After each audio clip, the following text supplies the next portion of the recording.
From childhood, I shared everything with my brother, our toys, our bread, even our silence. But one day, he reached into my pocket and took the coin our father had given me. That's when I understood. For him, value always outweighed blood. Decades passed. My hair turned gray, and my son grew up and brought a wife into our home. I rejoiced in the new family, until I saw a familiar gleam in my brother's eyes. Grown thieves rarely change their habits. Only the price of what they steal becomes much higher. If this story resonated with your soul, click subscribe and let me know in the comments which city or country you're listening from. I'm truly curious to know where you're tuning in from. My name is Richard Caldwell. I was 72 years old and had spent my entire life in the same town in western Pennsylvania. The kind of place where everyone knew what time you mowed your lawn. I was a carpenter by trade, and not the kind that installs cabinets in prefab homes for a quick buck. I worked with raw timber, built things from nothing.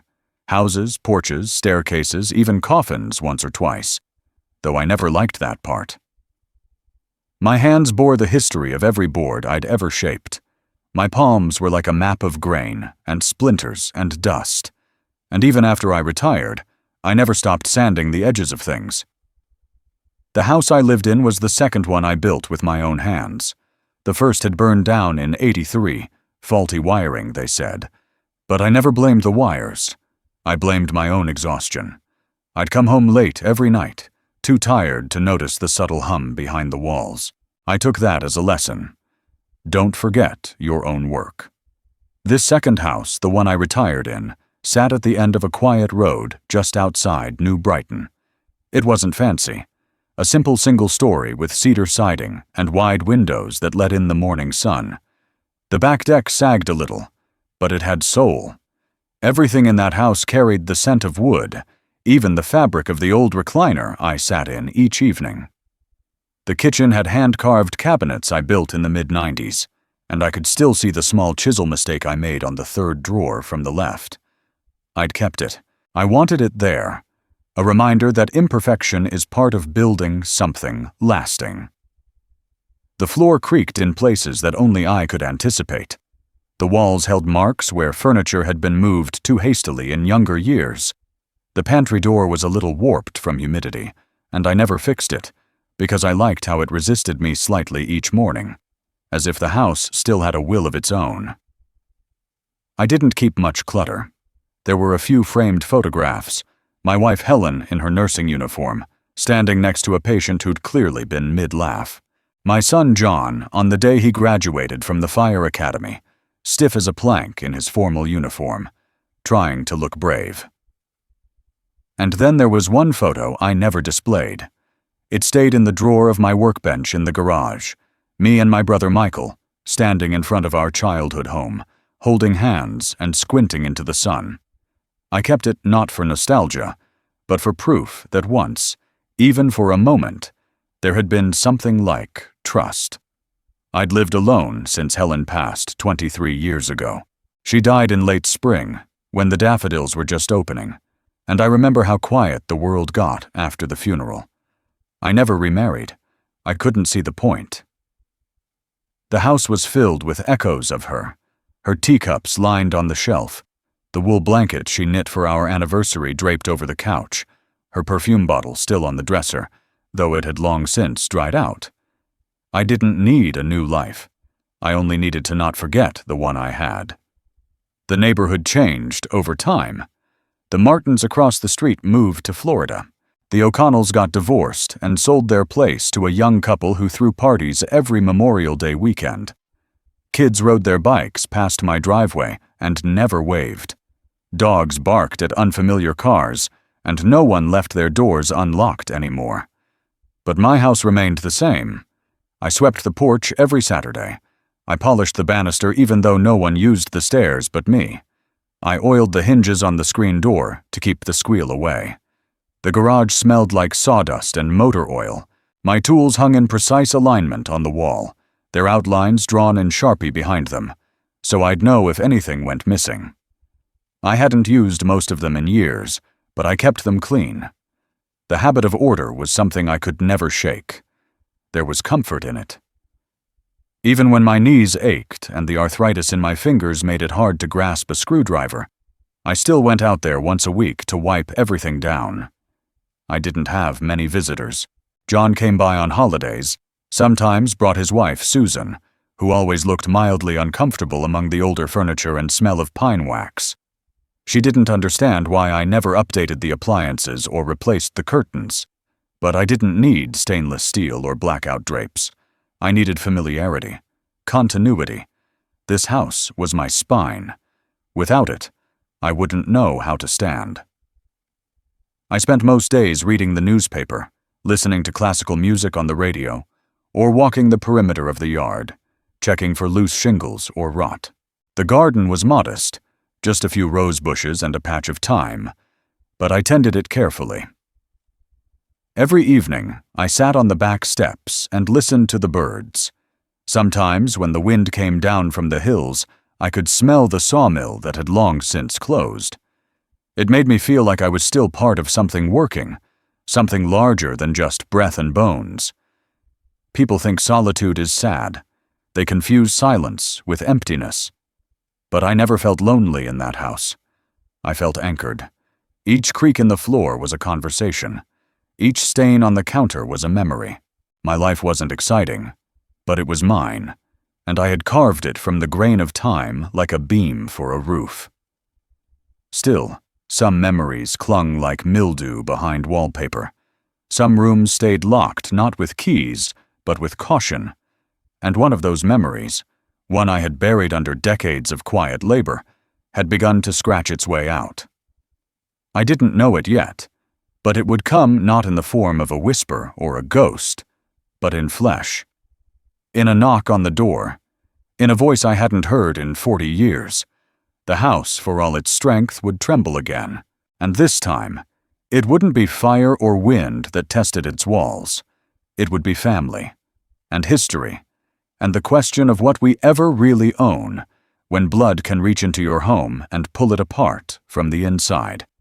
When I was 7 years old, my father gave me a coin. Not just any coin, but a 1922 silver dollar. It was thick and heavy in my hand, with the worn face of Lady Liberty on one side and an eagle on the other, wings spread like it was ready to lift off the surface. My father didn't say much when he handed it to me. He never said much at all, but I remember his hand was warm, his palm calloused, and his eyes tired. He just placed it in my small fingers and nodded once, like I was supposed to understand something that wasn't being said out loud. I didn't ask why he gave it to me. I didn't need to. It was one of those moments that felt like a ceremony, quiet and sacred. I slipped the coin into the front pocket of my overalls and didn't let it leave my side for weeks. I held it between my fingers when I lay in bed at night, tracing the edge over and over like a prayer. It became a kind of protection, something that reminded me that I was seen, that my father, silent, hard-working, distant, had given me a piece of something that mattered. Back then, we lived in a narrow house near the railroad tracks. You could hear the rumble of the freight cars at night, feel the windows shake just enough to make the walls whisper. We didn't have much. My mother cooked from scratch and sewed our clothes. My father worked at the mill and came home covered in dust. He'd sit on the back steps and smoke until the sun dipped below the tree line. There were no hugs, no I love yous, no bedtime stories. But that coin was his version of all of it. My brother Michael was 2 years older than me. He had sharp eyes and quick hands. He was the kind of boy who could charm a teacher and steal her lunch in the same hour. I idolized him in that helpless little brother way that kids do, even when he shoved me or called me names. He was bold, where I was cautious, reckless where I was obedient, and he was always watching, especially when something wasn't his. The day the coin disappeared, I still remember every detail. I had hidden it in the drawer of my nightstand, wrapped in a piece of cloth from one of my mother's old aprons. It was a Saturday, and the rain had kept us indoors. Michael and I had spent the afternoon building forts out of couch cushions, pretending the floor was lava. When I went to check on the coin later that evening, The drawer was slightly open. The cloth was there. The coin was gone. I didn't panic at first. I searched the floor, the cushions under the bed. I asked my mother if she had moved anything while cleaning. She shook her head, without looking up from her sewing. My stomach started to twist. I knew Michael had been in my room. I remembered the way he looked when I told him a few days earlier that the coin was real silver, and how his eyes had narrowed just a little too long. When I confronted him, he shrugged, said he hadn't touched anything, said I must have lost it. And then he turned and walked away before I could say anything else, already whistling like it meant nothing. But I knew the way you know when someone's taken more than just an object. I'd seen it in his face, the way he smiled to himself when he thought no one was watching. I didn't tell our parents. I wasn't sure they would believe me. Even then, I understood the politics of silence in our house. Tattling was weakness. Complaining was shameful. I kept my mouth shut and let the loss harden into something small and sharp inside me. The next day, I saw Michael flipping a coin behind the woodshed. He was tossing it in the air and catching it, over and over, like it was just a toy. I stood there in the doorway, watching him. I could see the familiar flash of silver in the light, could recognize the weight of it by the way it moved. He caught me looking and froze. For a second, neither of us moved. Then he slipped the coin into his pocket and grinned. That grin stayed with me for years. I tried to forget about the coin after that. I tried to pretend it had never existed. But it had been more than just money. It had been a kind of bond, a silent message between a father and son. And now it was gone, and in its place was the beginning of something else, something colder. I began to understand that trust could be taken, just like a coin, that some people feel entitled to whatever they can reach, and that family doesn't always mean loyalty. I carried that lesson with me into adulthood. I didn't hold grudges, not in the way that burns, but I kept memories. I kept them like nails in a box under the workbench, waiting for the day they might be needed. Years passed, and I grew into a man who measured twice and cut once, who worked with quiet pride and stayed out of trouble. But part of me still felt the absence of that coin, not because of the metal, not because of its worth, but because it had been mine, because it had been taken. Michael never gave it back, never mentioned it again, and I never asked. Instead, I let that moment sit like a cornerstone at the foundation of who I became. I built myself around it, quiet, careful, observant, a man who gave, but didn't forget. Because in every creak of wood and every joint I hammered, I remembered. In every cabinet I measured, I remembered. And when the years had passed, and the walls of my life stood tall and weathered, I still felt that absence in my pocket. The coin had been the first thing he stole. It wouldn't be the last. I never imagined that the quiet would be so loud. People talk about retirement like it's a soft landing, a well-earned rest at the end of a life of labor. But no one tells you how hollow it feels when the rhythm of your days suddenly stops. When the early morning alarm disappears, when the coffee no longer marks the start of a job site, but simply fills an empty kitchen.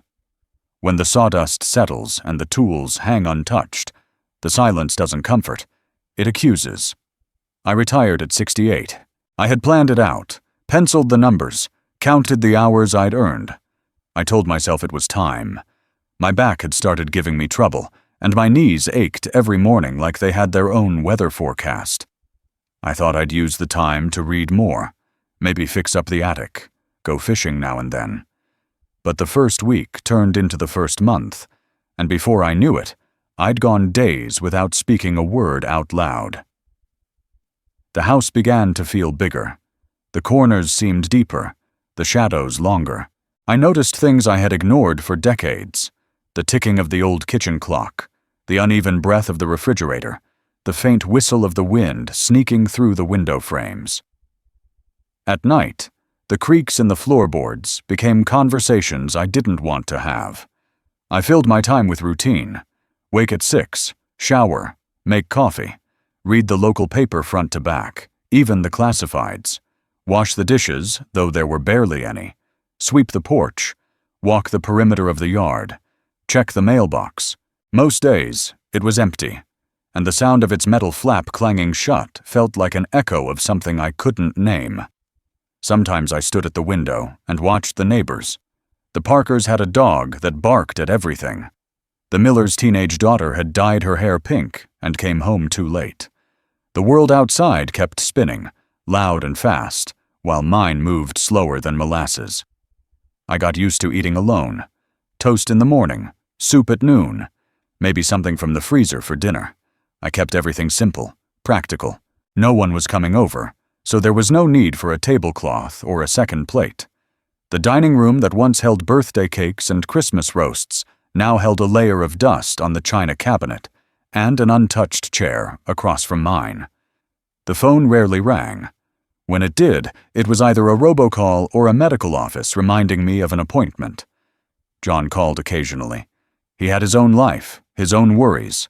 I never wanted to be a burden, so I let him believe I was fine. And I was, in the way an old fence post is fine. Still upright, still holding, but weathered and alone. Sometimes I tried to write letters, but I never knew what to say. The words felt too heavy, or too empty. I started a journal once, thinking it might help me process the days, but every page sounded the same. Woke up, took pills, cleaned the gutters. After a week, I closed it and never opened it again. I started talking to the house, not in any crazy way, not like I expected it to answer, just small things. A word of thanks to the stove when it heated evenly, a mutter to the lamp when the bulb flickered, a sigh to the hallway as I passed through it for the 100th time that day. I told myself it was just habit, not loneliness. Some mornings I sat in my recliner and stared at the wall for so long that the light shifted across it, like time trying to show itself. I thought about Helen often, how she used to hum while she folded laundry, how her laugh sounded when she told a joke she thought was clever.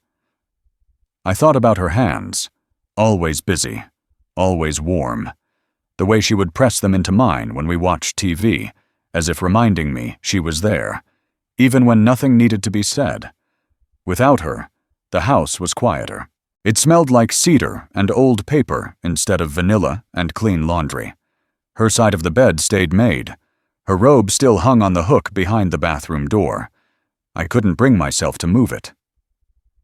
I watched the seasons change through the same windows I had installed 30 years before. Fall came, and the leaves turned to fire. Winter pressed frost against the glass. Spring crept in with muddy boots, and summer brought bees that hovered too long near the screens. Every season reminded me that I was still here, even if no one else noticed. One evening, I sat outside on the back steps and watched the sun sink behind the trees. The sky turned that strange, quiet purple that only comes in early autumn. I realized I couldn't remember the last time someone said my name. Really said it. Not a nurse reading a chart or a clerk checking my ID, but someone who meant it. There was a certain erosion that came with age, not of the body, but of the self. It was like I was still standing, but little pieces had been chipping away over the years. A forgotten birthday, a missed invitation, a visit cut short. And each time, something smaller inside me disappeared. Still, I kept going. Not because I had somewhere to be, but because I didn't know how to stop. I was a man built to endure, to keep working even after the job was done. I had been shaped by years of nails and boards and schedules, and retirement hadn't changed that. It had just taken away the structure. And so I made one of my own, even if no one saw it, even if no one ever came to admire the frame, even if I was the last one left in the room. The call came on a Wednesday afternoon, right as I was sitting down with a cup of lukewarm coffee and a crossword puzzle I'd already half finished the day before. I remember the way the phone rang. 3 times, too quickly, as if the voice on the other end couldn't wait to spill out. It was John, my son, and he told me he'd gotten married. Just like that. No engagement announcement, no ceremony invite, no warning. Married. He sounded happy. That was the first thing I noticed. There was a lightness in his voice that hadn't been there in a long time, maybe since his early 20s before the grind of adult life took hold of him.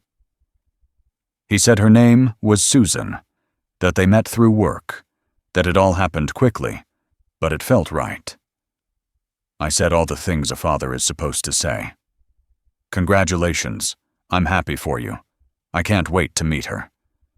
But when I hung up, I just sat there staring at the crossword, the pen still resting between my fingers, my coffee cooling fast. I didn't know how to feel. Pride? Disappointment? I'd always imagined I'd be there for that day, that moment when my son crossed that invisible threshold from one life to another. I thought I'd shake his hand in the church lobby, nod at him from across the aisle, maybe give a short toast, even if my voice trembled. But instead I got a phone call after it was all over, like being told a storm had passed through town, but you never heard the thunder. A week later, they came to visit. I stood on the porch when they pulled up in a silver sedan I didn't recognize. John got out first. He looked tired, but proud, like someone carrying something valuable he didn't quite know how to hold. Then she stepped out. Susan. She was taller than I expected, with a confident gait and a sharpness to her that didn't soften even as she smiled.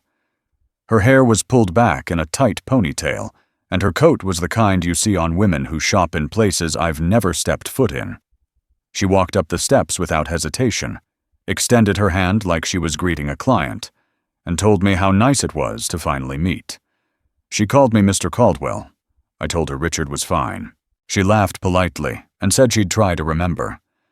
John stood behind her, nodding, his hands in his pockets, glancing around the porch like he hadn't seen it in years.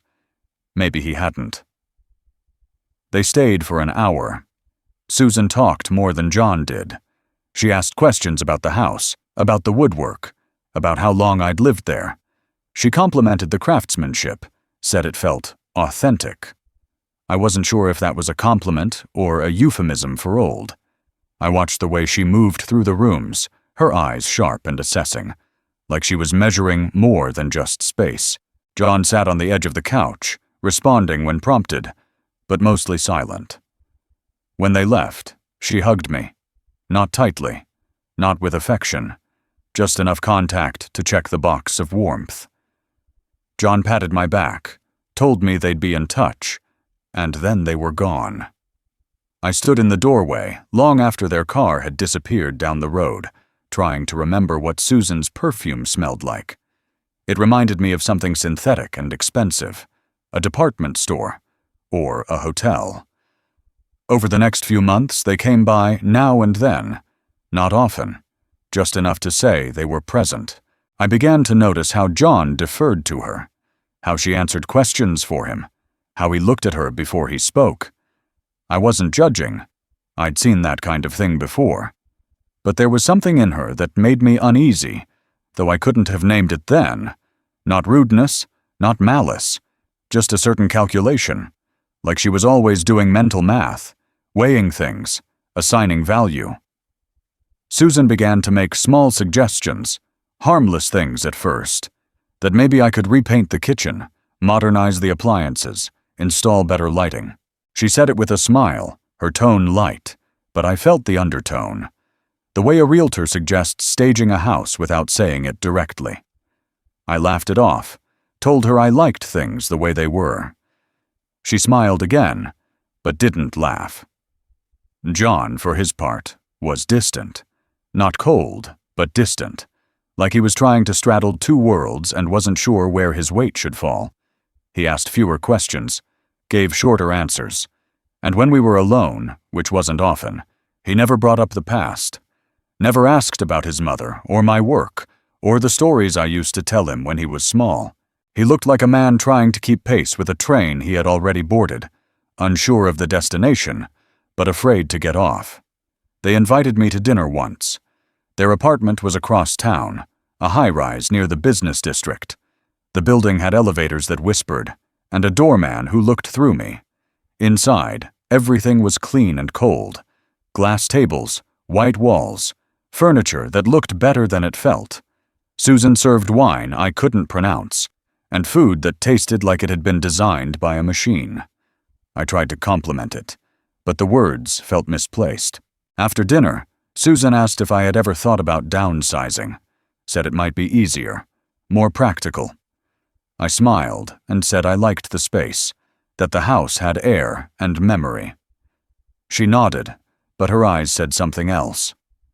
When I left that night, I walked the block before calling a cab.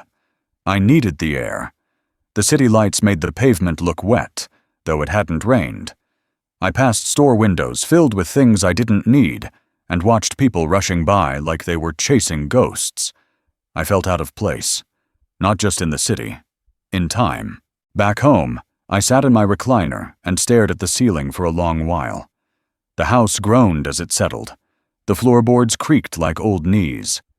And I realized then, maybe for the first time, that I was no longer the center of my son's orbit, that he had a new family now, a new voice guiding him, one that spoke with authority and elegance and unspoken expectations.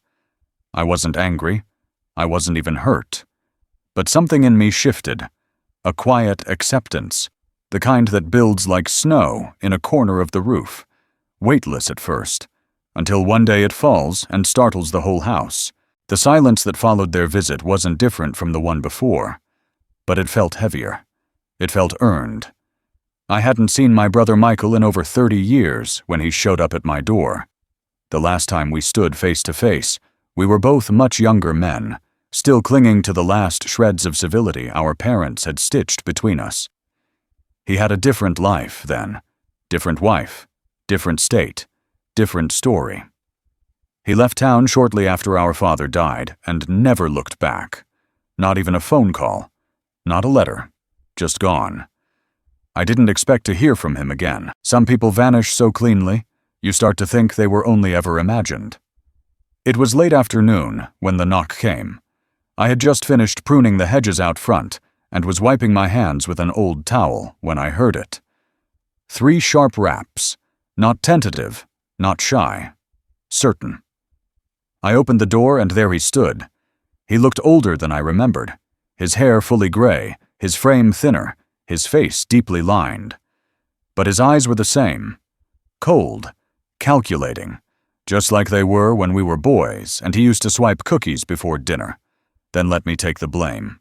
He said my name like it was a test, like he wasn't sure if I was still the same man he left behind. I didn't answer. I just stepped aside and let him in. My silence was deliberate. It was the only currency I had with him that still held any value. Michael walked into the house like he'd never left. He glanced around, nodding to himself, studying the furniture, the photographs, the woodwork. He complimented the place, said it smelled like cedar and memory. I didn't respond. I watched the way his eyes moved, the way they lingered on the little things, my father's tools still hanging in the hallway, the worn edges of the banister, the old clock on the mantel. He wasn't admiring them. He was calculating them, taking inventory. He said he was back in town for a while, that he was between jobs, that life had pulled him back to Pennsylvania and he thought it was time to reconnect. His words were smooth, practiced, polished like river stones. But I'd lived too long, seen too much to fall for that voice. The one that always came before the ask. Michael never came without needing something. I offered him coffee out of habit, not hospitality. He accepted with a smile that stretched too wide and said he missed my coffee. I knew that was a lie. He never cared for it, always said it was too bitter. But that was Michael. He'd pretend to like something if it meant gaining ground. He asked about John, said he remembered him as a kid, running around with skinned knees and a baseball glove too big for his hand. He laughed like he was fond of the memory, but there was something off in the way he said it, like he wasn't remembering a boy, but picturing a man he could now talk to as an equal. Or something else. I kept the conversation brief. I asked him where he was staying, and he said he didn't know yet, that he was figuring it out. He looked at me when he said that, just long enough to let the implications sink in. I didn't offer him a room. I didn't ask if he needed help. I just nodded and stood. After he left, I sat on the porch and listened to the wind move through the trees. The quiet was no longer peaceful. It was watchful, like the house itself knew something was shifting. The next week, he came back. He brought a bottle of wine and said he thought we should catch up. I didn't drink much anymore, and he knew that. But he opened it anyway, poured 2 glasses, and made himself comfortable in the chair across from me, like he was entitled to the space. He talked about nothing for an hour. Weather, traffic, news. But every now and then, he'd drop in a detail. A question about the neighborhood. A comment about the size of the yard. A glance at the photo of Helen on the shelf. I watched him watching everything. It was like sitting across from a fox in your chicken coop, pretending to admire the view. Michael never changed. He just got better at hiding it. He asked again about John, more pointed this time, where he lived, what he did, if he had a family.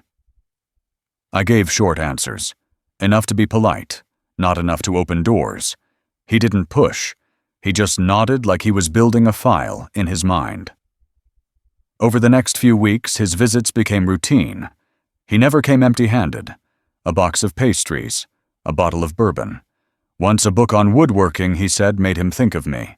He sat in the same chair, told stories from our childhood that he polished until they shone, even if they were half true or not true at all.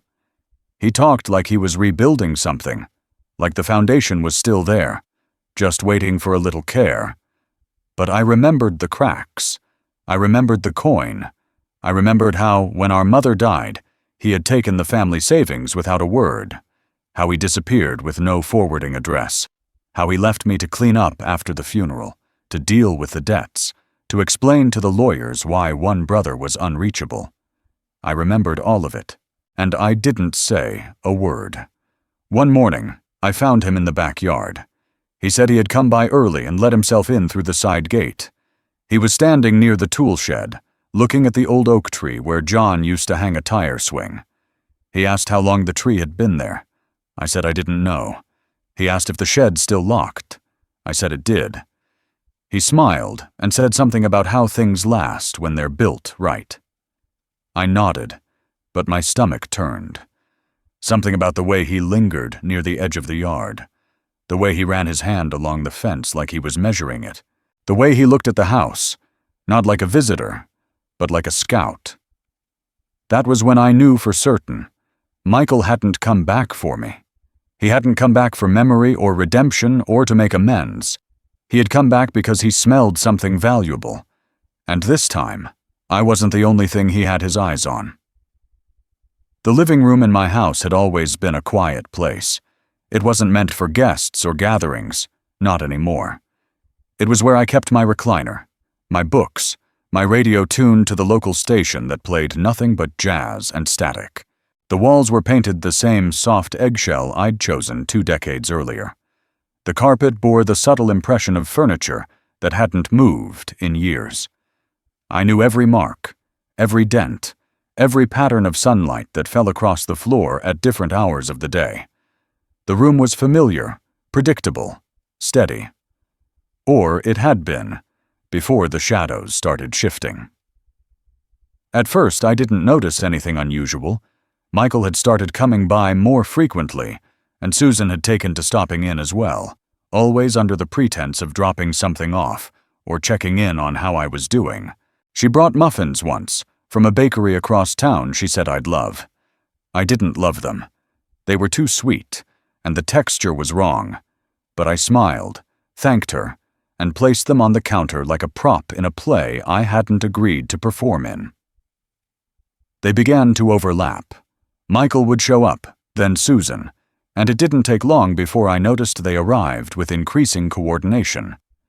She'd pull into the driveway not long after he was already seated in the living room, chatting idly about weather, taxes, or something he read in the paper.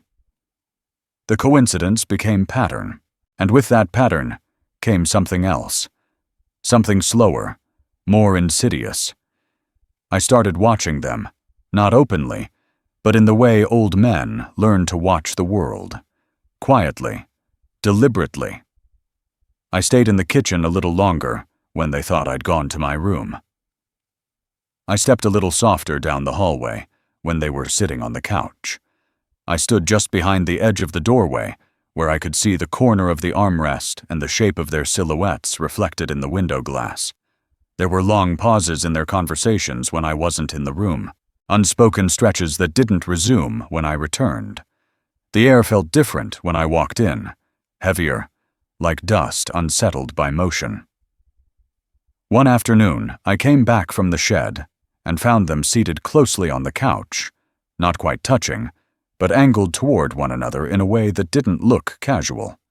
Susan was laughing, but not loudly, a breathy kind of laugh, like she had just finished saying something not meant to be shared. They stood quickly when they saw me, and something about the timing made my stomach pull. Michael asked about an old photograph on the shelf, as if trying to redirect the moment. Susan adjusted her coat, even though it wasn't cold. I answered his question and said nothing else. That night, I sat in the dark of the living room after they had gone.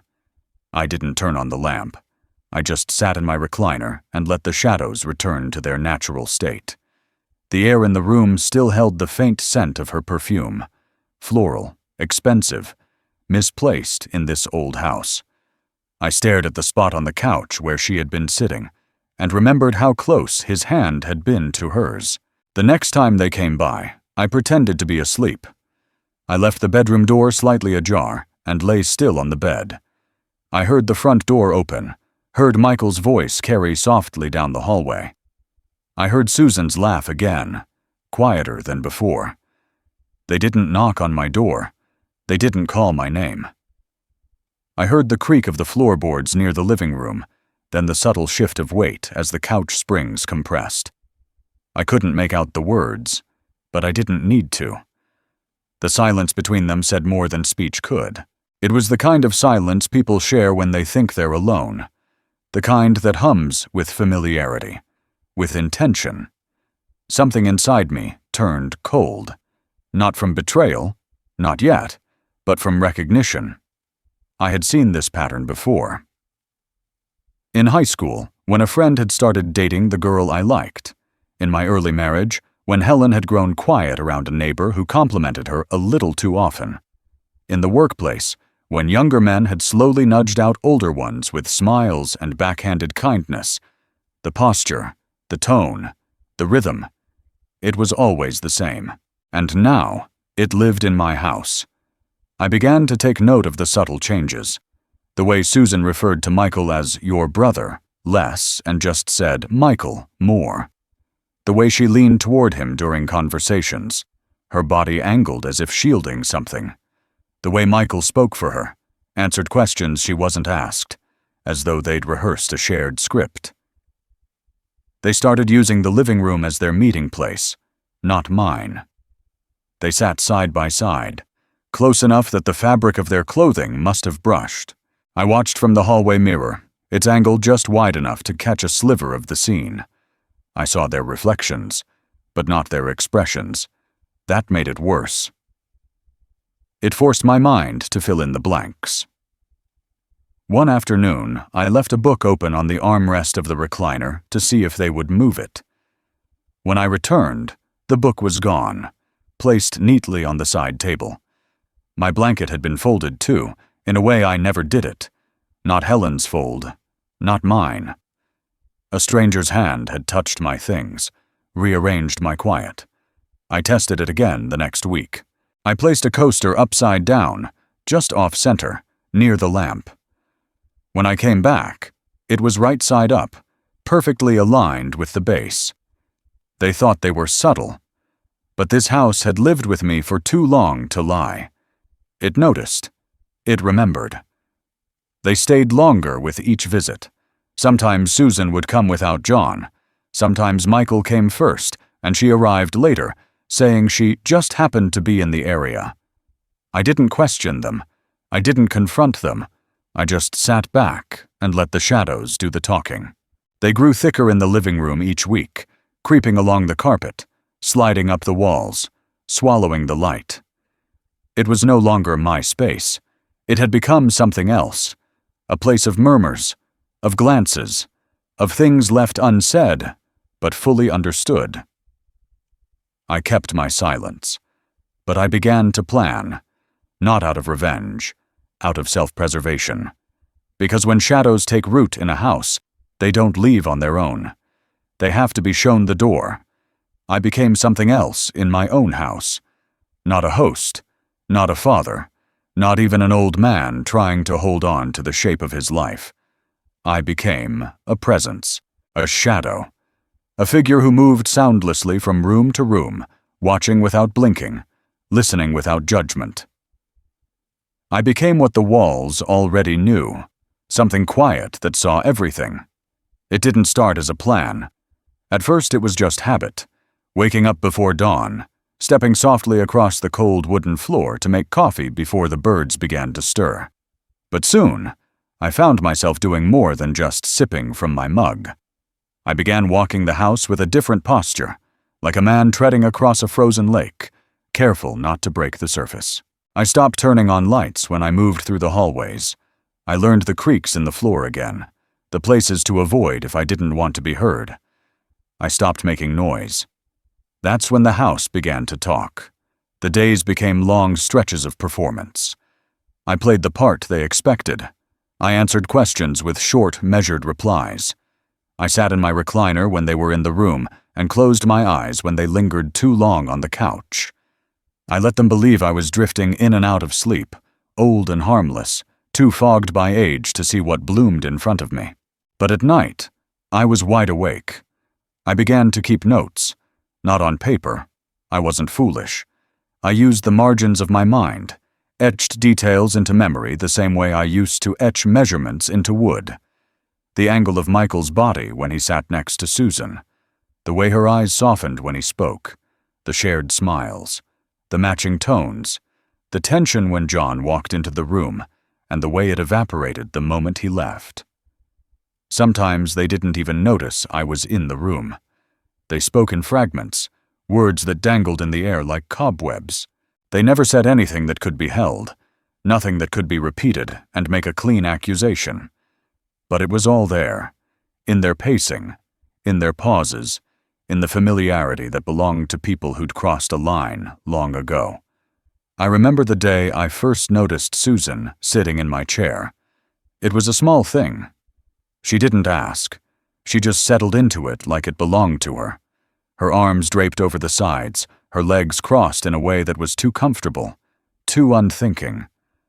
When I walked in, she didn't move. She didn't apologize. She just smiled and said the sunlight hit the seat better in the morning. I said nothing, but my chest tightened in a way that surprised me. That was the last time I sat in that chair. I moved to the stool in the kitchen, the one Helen used to perch on when she was icing cookies or peeling apples for pie.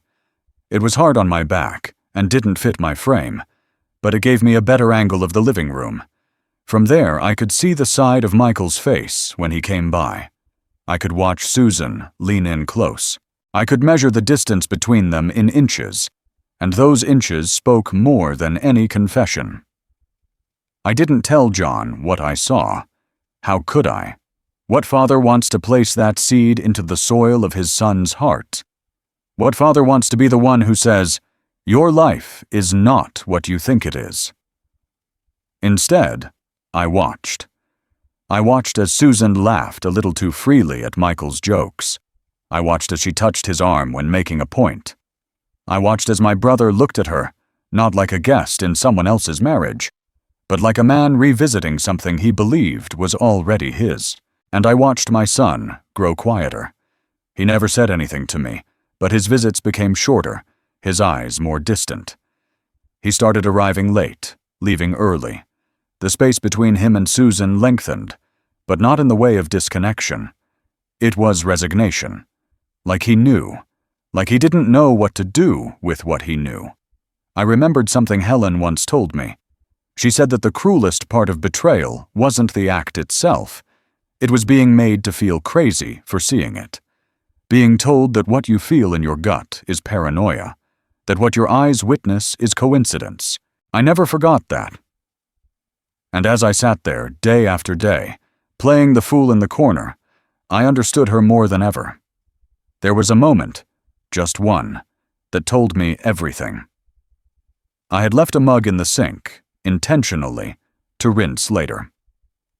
Susan and Michael were in the living room. I moved through the kitchen slowly, making no noise, and paused at the edge of the hallway where the shadows fell in just the right direction. I could see them reflected faintly in the glass of the framed picture above the fireplace. Michael was leaning in, his hand brushing Susan's knee. She didn't move away. I stood there for a long time, not breathing. And when I finally did exhale, it was slow and steady, like air escaping from something that had just been punctured. I didn't confront them. I didn't storm into the room or shout accusations. I simply turned and walked to the back of the house, sat on the edge of my bed, and stared at my shoes. They were old, worn around the edges, the laces frayed, like me, still functional, still holding their shape, but not built for this kind of weight. That night, I didn't sleep. I sat at the kitchen table with a pencil in my hand and a blank sheet of paper in front of me. I didn't write a letter. I didn't make a list. I just stared at the page and listened to the sounds of the house, the settling beams, the gentle knock of the wind against the siding, the occasional groan of the pipes. I realized I had become part of the house, one of its quiet sounds, a low hum in the background. But the house remembered. And so did I. What they didn't know, what they would never guess, is that I had already started preparing for what came next. My silence wasn't surrender. It was calculation. It was preservation. It was the slow, deliberate movement of someone who had learned long ago that the loudest voice in the room is not the one that wins. It's the one that listens. And I had heard everything. I never believed in grand revenge. I wasn't the type to throw plates or shout across rooms. I didn't dream of dramatic exits or public scenes.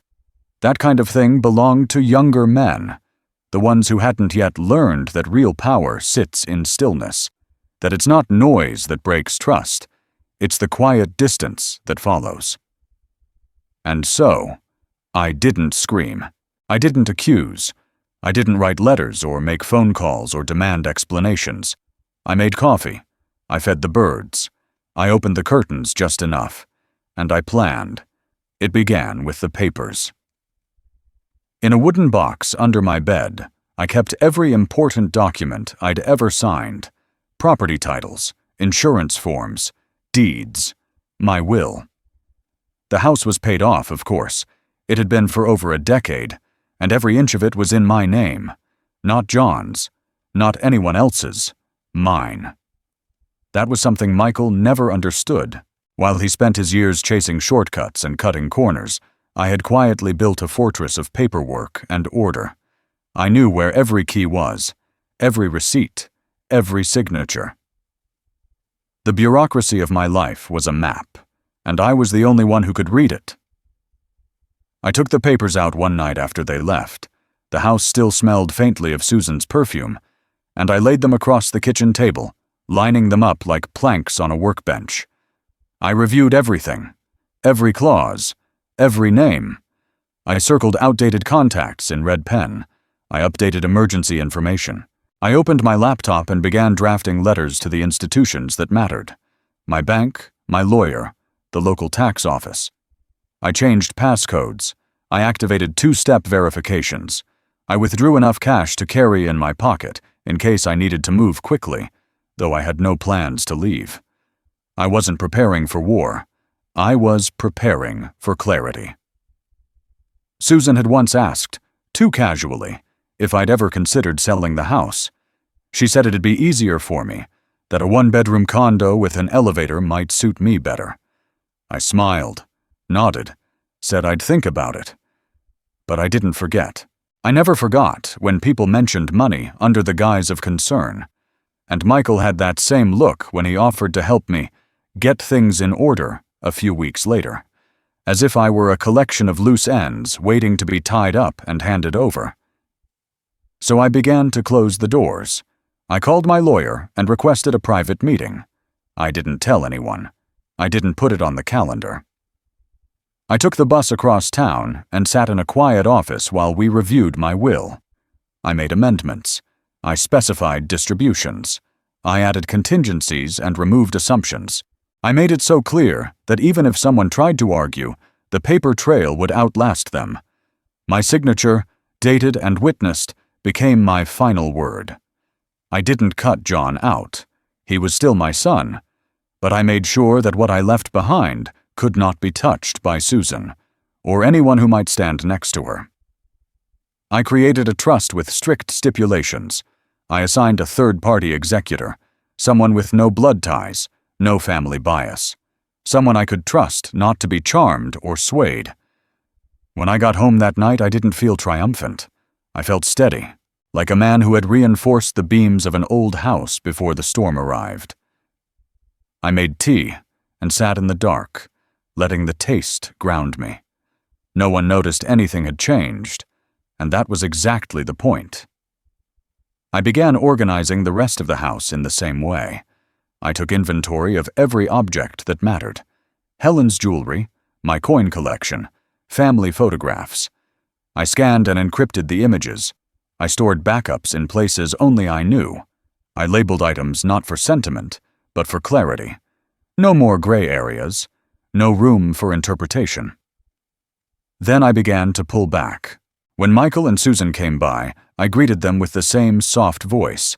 I offered tea, not coffee. I served water in glasses with hairline cracks. I stopped baking. I stopped inviting. I let them make the effort. And each time they did, I observed them more than I listened. I counted the seconds Susan let her hand linger on the back of the couch. I watched Michael study the hallway when he thought I was watching television. I started locking drawers. I added a small camera to the front hallway, concealed behind the bookshelf. It didn't record sound, just movement and presence.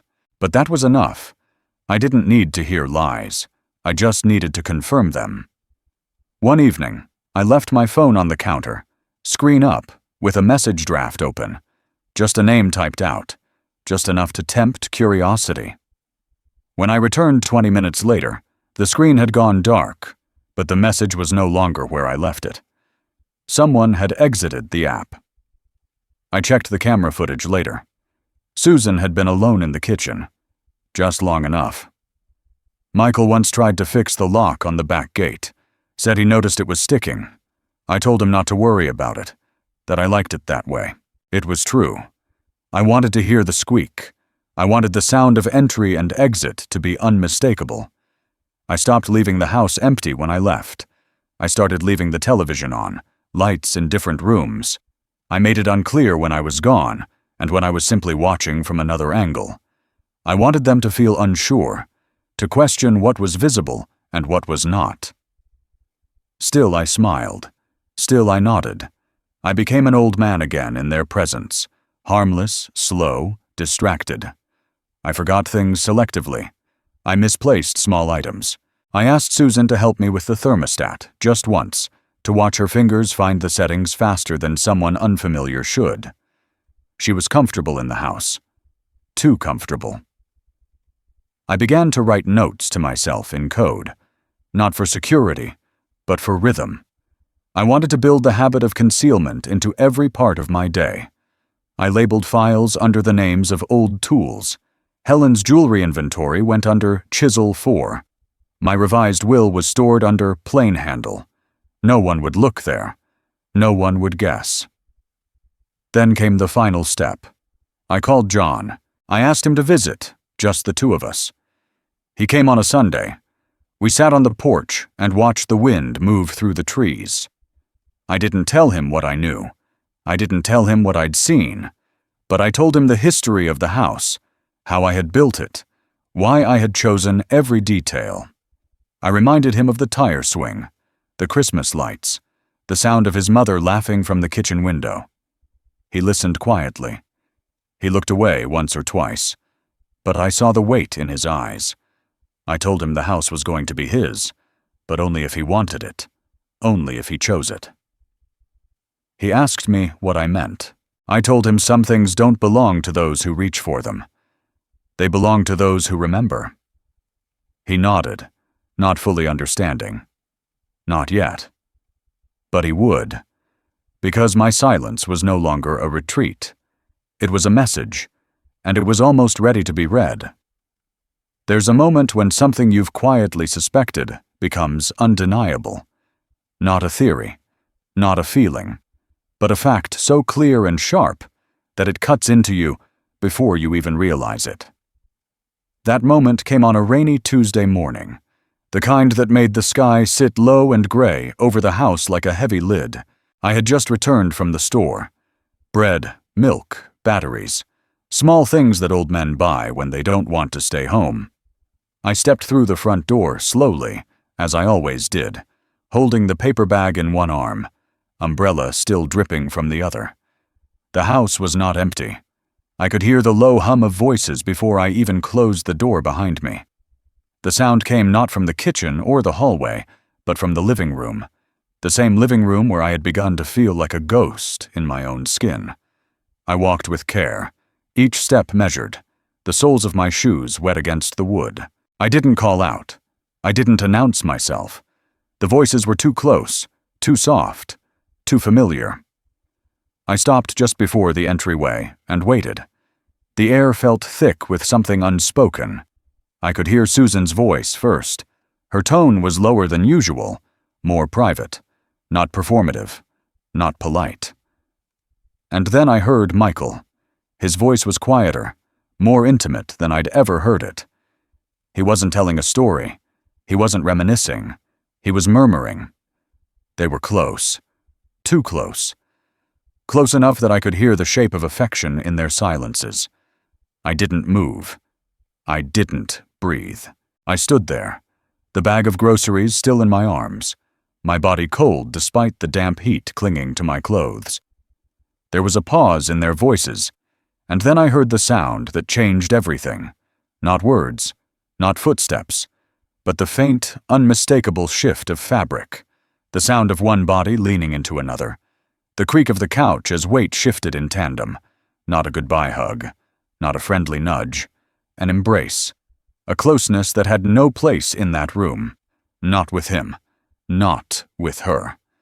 I backed away before they could see me. My steps were slow, methodical, my hands steady even as my chest trembled beneath my shirt. I placed the grocery bag on the kitchen counter without a sound, the milk sweating cold against the paper.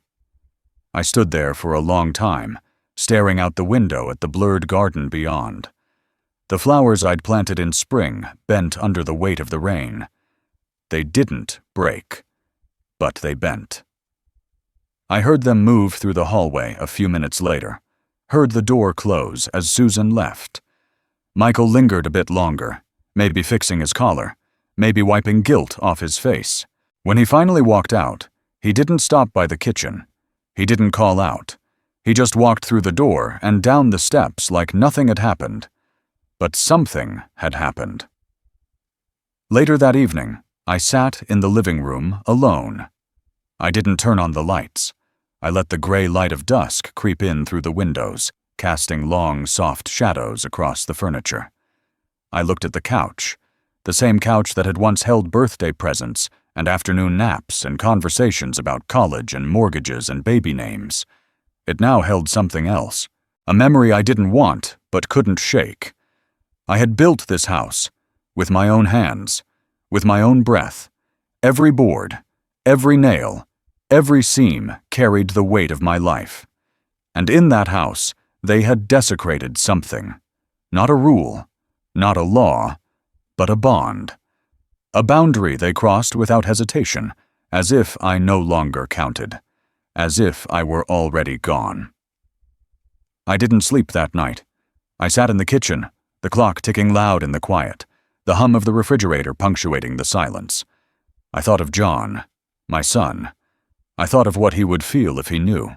I thought of how long it would take for him to realize he was being replaced in pieces, in whispers, in gestures. That while he worked, while he dreamed of raising a family, the people closest to him were unraveling the very thread he clung to. But it wasn't just John who had been betrayed. It was me. Michael had done this before, not in the same way, not with the same cruelty, but the pattern was there. When we were children, he had taken what wasn't his with a grin and never looked back. Now, as an old man, he had found something new to covet, something softer, more dangerous. And Susan, with all her charm and polish and carefully placed hands, had let it happen. They hadn't kissed in front of me. They hadn't made declarations. But they didn't have to. They had stolen something far worse than a moment. They had stolen the silence of trust. And once that silence is gone, it can't be rebuilt. In the days that followed, I spoke less. I moved slower, not from age, but from control. Every gesture I made became deliberate. I watched Susan more carefully. I studied the way she opened drawers, the way she lingered at the window when Michael wasn't around. I noticed when she wore perfume, and when she didn't. I noticed which shoes she chose, how often she came when John was away. Michael didn't try to hide it. He had always believed he was smarter than those around him, that if he smiled enough, people would forget what he'd done, that if he kept his voice smooth, no one would hear the jagged edge beneath it. But I had heard it all. I began to write again, not letters, but records, observations, dates, times, nothing dramatic, just facts. Because one day, facts would matter more than feelings. One day, someone would ask what happened, and I would have the truth lined up like nails in a row. They thought they could do this in my house. They thought I was too old, too tired, too blind. But I wasn't blind. I had simply chosen, until now, to keep my eyes closed. Now, they were open, and I would never close them again. The truth didn't come out in a storm. It didn't crash through the walls or arrive with raised voices and shattered plates. It came quietly, like most tragedies do, in the space between questions that are never asked and answers that arrive too late.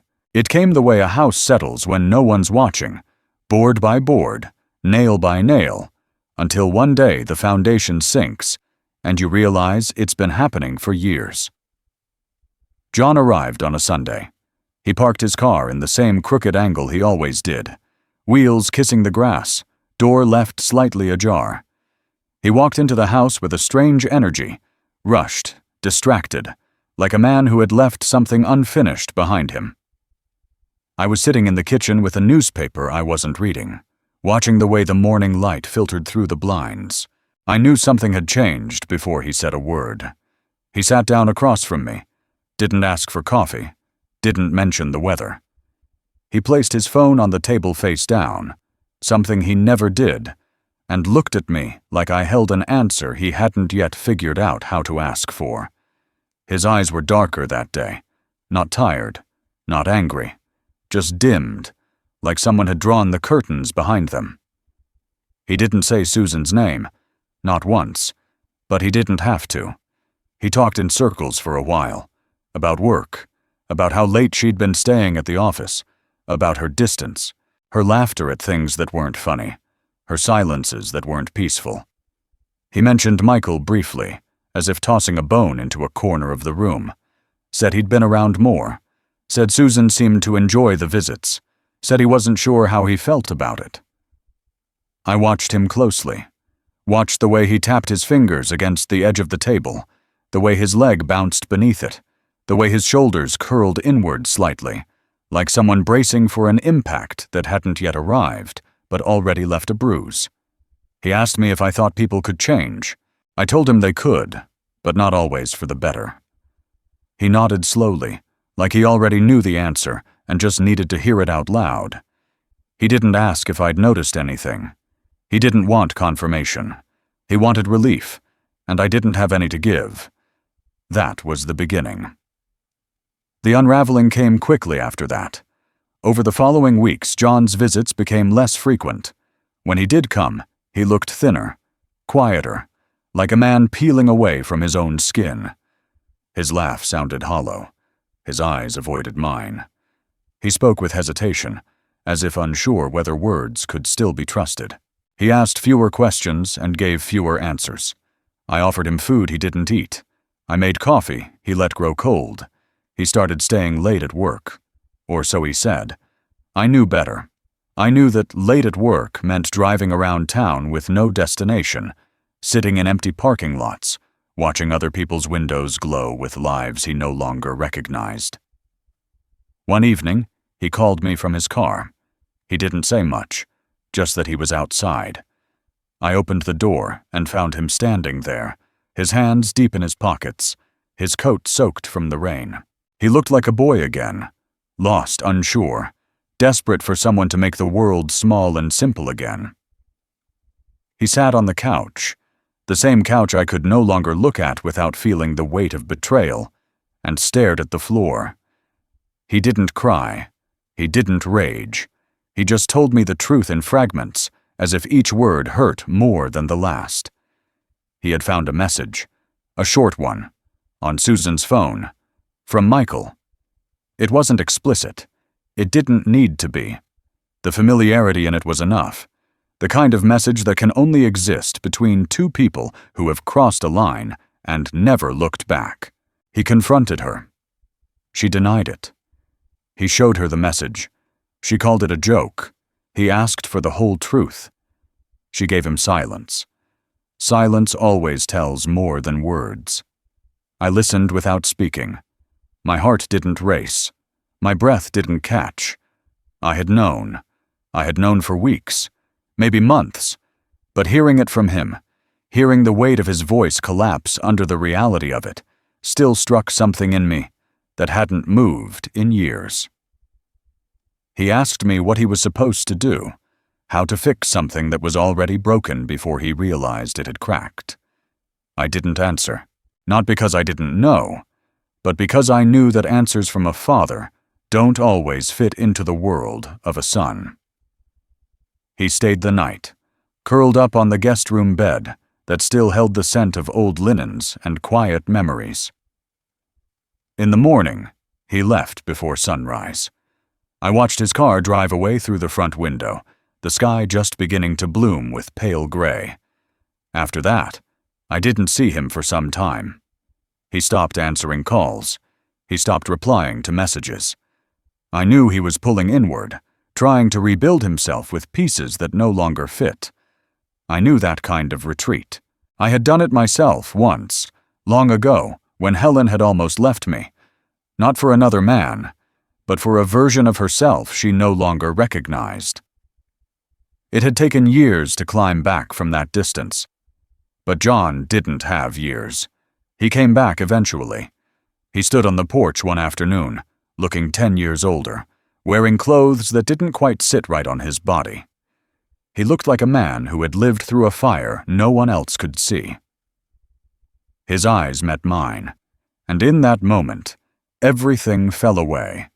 The house, the years, the blood between us. He was my son again, not the man I hoped he'd become, not the child I'd once lifted above my shoulders, just a man who had been betrayed by people he trusted most. We didn't speak much that day. He walked through the house like it was a museum of choices he no longer understood. He sat at the table. He stared out the window. He asked about the garden, about the tools, about the birds that nested on the back fence. I told him they still came every spring, that they always knew where to return. He didn't respond, but I saw something shift in his expression. A small breath, a small release, like maybe, just maybe, the roots he thought were gone had only grown deeper in his absence. I didn't ask about Susan. I didn't ask about Michael. I didn't need to. What had been taken couldn't be replaced, but I could offer him something else. Not advice, not wisdom, just the quiet knowledge that in this house, even after the collapse, something still stood. and he could stand in it, too. After John's visit, the house changed again. Not in its structure. The walls didn't shift. The floorboards didn't realign. The windows didn't shrink under the weight of what they had seen.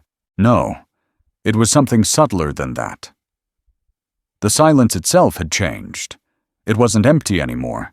It wasn't cold or cruel. It was watchful. It held the weight of everything we had all failed to say out loud. For days I walked through that house, as if it were a memory made solid. Every corner whispered something old. Every item carried a question that no longer needed an answer. The place felt neither abandoned nor alive. It breathed in long, steady rhythms, like an old man sleeping in a chair, aware of everything, but choosing stillness. The living room was the first room to feel it. That couch, which had once felt like a trap door beneath my son's marriage, now stood untouched. The cushions, still slightly misshapen from use, had begun to rise back into place, as if reclaiming their original form. The scent of perfume that had once lingered in the air had vanished, replaced once again by the dull warmth of aged upholstery and dust caught in morning sunbeams. I didn't sit in my chair. I stood beside it. I touched the armrest once and let my hand rest there, as if to say, I remember. The kitchen was quieter than usual, though not unfamiliar. I boiled water the way I always did. I sliced bread without rushing. I ate, standing near the sink. The chair at the table where Susan once perched remained tucked in. No one had sat there in weeks. I didn't move it. I let it stay as it was, as if moving it would shift the balance of the room too violently. I noticed the way the walls held sound again. They echoed slightly now, like they were unsure what to do with the silence that had returned. I found myself whispering without realizing it. Short sentences, half-formed thoughts, but there was no one there to answer. And that was fine. That was better. I spent hours walking the length of the hallway from my bedroom to the front door. There was a rhythm in it I had never noticed before, a subtle conversation between the floorboards and my weight. Each creak was familiar, each step answered by the next. That hallway had seen more of me than most people in my life ever had. It knew my pace, my posture, my hesitation. It remembered the nights I paced with a sick child in my arms, the mornings I walked with a cup of coffee as the sun rose, the quiet afternoons when I stood there listening to voices from another room, voices that didn't belong to me. Now it was just my steps again. In the evenings, I sat by the window and watched the street. The neighbor's dog barked at passing cars. The mail arrived later each day. The wind moved through the maple trees with the same tired grace as always. Nothing dramatic had happened. Nothing had burned or collapsed. No police sirens had split the air. But a reckoning had passed through this house just the same. And it had left behind something cleaner. Not forgiveness, not healing. Just space. I started opening windows more often, letting the air move through the rooms, lifting curtains that hadn't swayed in months. I let the breeze touch photographs that hung on the walls. Let the scent of earth and pollen and distant firewood remind me that the world outside kept going, even when everything inside felt paused. I found comfort in the way dust danced in the light, its patterns unpredictable but always beautiful. Even the dust had learned to live with silence. Michael hadn't returned. His absence was louder than any door slam. I checked my messages once or twice out of habit, but there was nothing. No call, no apology, no explanation. And yet, it wasn't absence I felt. It was distance. A necessary, overdue distance. The kind that doesn't sting. The kind that settles into your bones like the calm after a long storm. I didn't talk to Susan again. I imagined she told herself a story about what had happened. People like her always did. I imagined she had already rearranged the facts in her head until they fit neatly into a version where she was misunderstood, maybe even wounded. I let her have it. That version of reality belonged to her now. The house no longer held space for her revision. John returned slowly, not physically, but in pieces.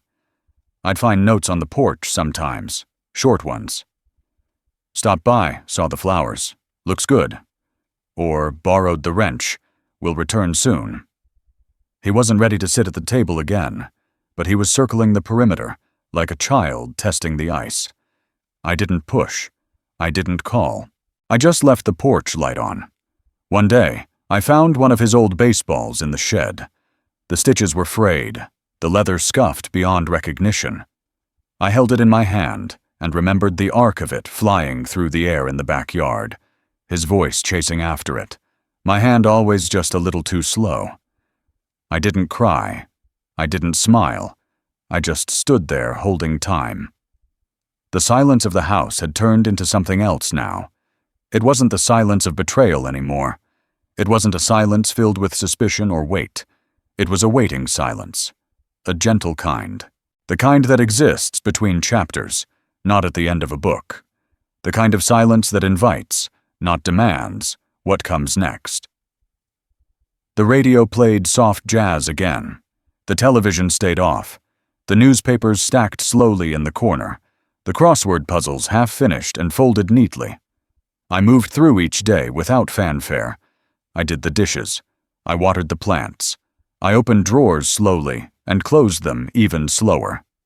This house, once filled with echoes of voices that didn't belong, had finally found its breath again. It belonged to me now, and I belonged to it. No one else.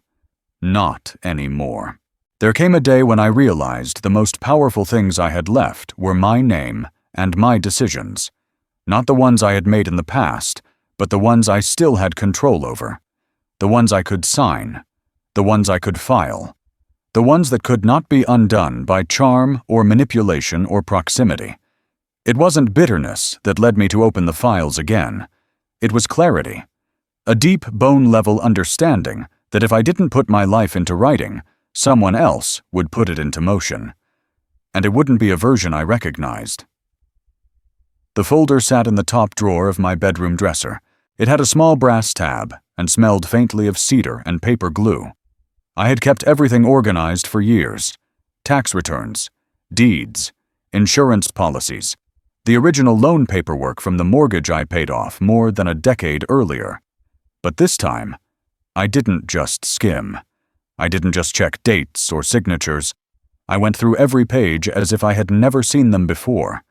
I read each sentence aloud in my mind, listening to the sound of my own legacy. The first thing I rewrote was my will. Not out of anger. Not out of revenge. I didn't want to punish. I wanted to protect. And there's a difference. The old version had been too simple. A standard form, signed during a year when everything felt predictable. A house to John. Savings split evenly. Personal items left to whomever was still around. That was back when I thought family could be trusted to honor memory. Back when I believed blood meant something more than just shared features. I went to my lawyer's office the next morning. A quiet building with high windows and no music in the lobby. The kind of place where words don't echo because they're already heavy. I sat with a man named Hughes.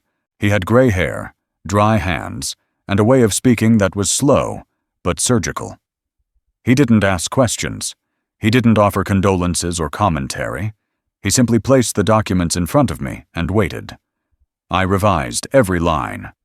The house would remain in my possession until death, but with a restriction clause, no early transfer, no proxy management, no assumption of title without direct confirmation.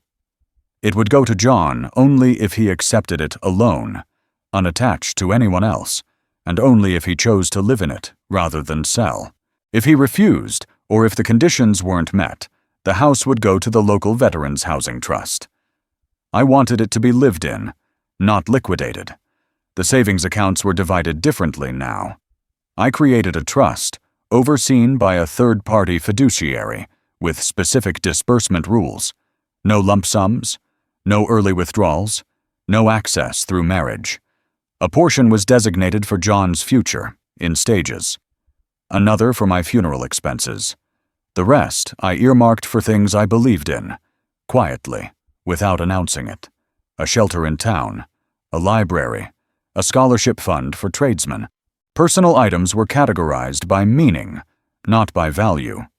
My coin collection, the same one that began with a stolen piece of silver in childhood, would go to the Historical Society. Not for its worth, but for its story. The letters Helen had written me, kept in a small cedar box beneath the bed, would be sealed and sent to John when I died. Not before. I didn't want them twisted by present grief. I wanted them to reach him after the dust had settled. I removed names. That was the hardest part. Not the legal act of doing it, but the finality of it. I had to write Susan's name to cross it out. I had to see it there, typed in black ink, formal and fixed, before I could declare it null. And Michael, his name had never been in the will, but I checked every corner of every document, just to be certain. He had no place in my paperwork. That mattered to me. When I signed the new version, I paused for a moment, not out of doubt, out of stillness, out of recognition that this signature meant more than any I had placed on a work order or a check or a birthday card. This was the record of what I had chosen to carry forward. This was the evidence that I had not disappeared, that I had not been erased. I returned home with copies in a sealed envelope. I placed them in the safe behind the bookshelf, one of those details no one but me would know. I kept a backup in the garage, inside a rusted toolbox marked Old Screws. No one ever looked there. And I informed the lawyer, in writing, that no changes could be made without my physical presence and voice. My final words would not come from anyone else's mouth. After that, the house felt different again. I began to move through it with new ownership, not just the legal kind, but the emotional kind, the kind that comes from defending something not with arguments, but with forethought. I cleaned out drawers. I donated clothes. I rearranged the books in the living room, not because I was preparing to leave, but because I was preparing to stay, on my terms. The hallway, once filled with tension, became a passage again.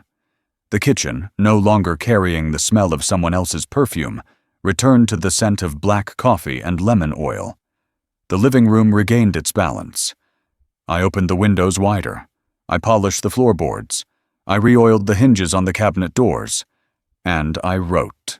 Not legal documents, not instructions, but thoughts, memories, reflections, on small pieces of paper, tucked into books, placed behind framed photographs, folded into envelopes and hidden inside toolboxes. Words I wanted found one day, not because they revealed secrets, but because they whispered truths, the kind that only carry weight when read in solitude. I didn't know if John would ever understand the full scope of what I had done. I didn't do it for recognition. I did it because someone had to draw the line. Someone had to say, "This far? No further." Someone had to reclaim the silence and make it mean something more than absence. These rewritten pages weren't revenge. They were restoration, of dignity, of order, of myself. There was no final confrontation. No dramatic reveal. No slam of doors or raised voices echoing down the hallways of my house. That wasn't the shape of what happened. In the end, what unfolded was quieter than all that. So quiet it might have been mistaken for nothing at all. But it wasn't nothing. It was a clean shift in the weight of things. It was the moment when stillness stopped meaning paralysis and started meaning control. Michael stopped coming by. He didn't call to explain. He didn't leave a note or send an apology dressed up as casual conversation. He simply disappeared the way only a man like him could, slowly at first, then all at once. His car no longer pulled into my driveway with its overconfident hum. His voice no longer filtered in from the porch. The seat he favored in the living room remained untouched for weeks until I moved it to the corner without thinking. The indent in the cushion rising back into shape like nothing had ever happened. I imagined that he knew, or at least sensed, that the current had shifted beneath his feet, that whatever unspoken permission he believed he'd been granted had been quietly revoked. I hadn't told him to leave. I hadn't changed my tone or declared my awareness. I had simply closed the door in my own way, without ever touching the knob. Susan didn't come back either. Not alone. Not with John. Not at all. Her absence was more noticeable at first, because it arrived in the form of silence, where she had once filled rooms with suggestion. The kitchen no longer carried her scent. The cushions no longer bore the outline of her movements. Her presence had always arrived like a guest overstaying their welcome without ever acknowledging it. Now, without her, the house settled again. The floors stopped whispering behind my back. The mirrors no longer reflected anything foreign. John came back slowly, as I had hoped, not with ceremony, not with explanations, but with presence.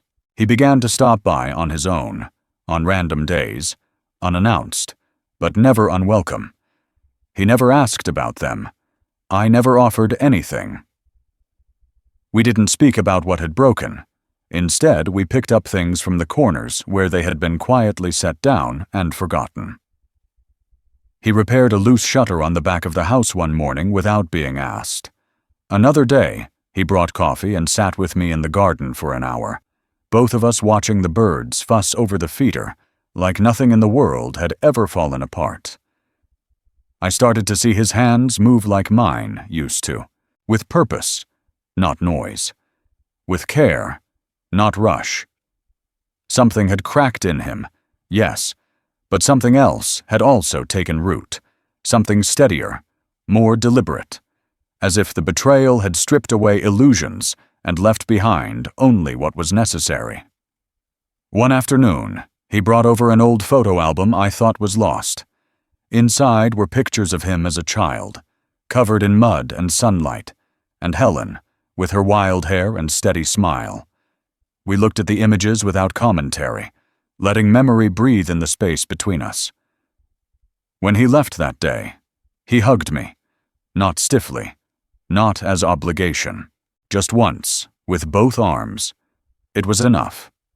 In the quiet that followed, I realized I had finally taken the house back, not just legally, not just structurally, but spiritually. Each room had been cleansed, not with fire or fury, but with time and patience, with steps taken softly, with decisions made in private. The weight that had once pressed down on me every time I crossed the threshold had lifted. The air was different. The silence no longer accused. It exhaled. I slept more soundly than I had in years. I woke with purpose, even if that purpose was simple. A walk around the block, a repair in the shed, a new loaf of bread in the oven. The rhythms returned not as repetition, but as choice. I chose them. I owned them. Sometimes I'd sit by the window at dusk, watching the shadows stretch across the lawn, and think about how many stories had passed through this place. Some loud, some shameful, some healing. But in the end, mine was the one that remained. Not because I fought harder, but because I waited, because I listened, because I acted when no one thought I was watching, and because I had never truly left myself behind. The house became mine again, fully and quietly. My tools remained where I had placed them. My photographs hung where I had nailed them. The floor creaked in the exact same way, but it no longer unsettled me. It sounded like an old friend clearing its throat in another room. Victory, I discovered, doesn't always roar. It doesn't always arrive in the form of vindication or applause. Sometimes it arrives in the way a man stands in his own hallway, knowing that every inch of it is his again. In the way a door closes without a sound and stays closed. In the way a son returns, not because he is asked, but because he wants to. My brother had always thought the loudest voice in the room won the argument. Susan had believed control could be maintained through presence alone. But I had chosen silence, and silence had outlasted them both.